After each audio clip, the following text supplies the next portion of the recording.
Here is a STE35 SR. It's a mini excavator. It's got a hydraulic thumb to it. It's got a push blade or a cover blade, and as you can see here, that excavator cab is a little shorter than your track, so it's compact.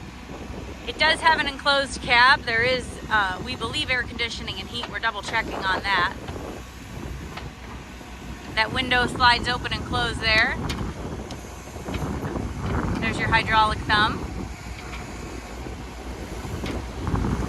Operates brand new, running like it should.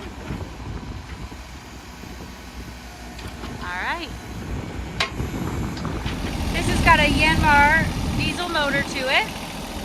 And we'll have more information listed online. Just so you can see here where the battery is. And started right up, no issue, brand new. And here's the inside here. Here's your controller there. Everything's brand new. It does have a radio. And that was working because I'm pretty sure I just heard that. Let's see. Here you go. You can hear the radio's working. There's your speakers there.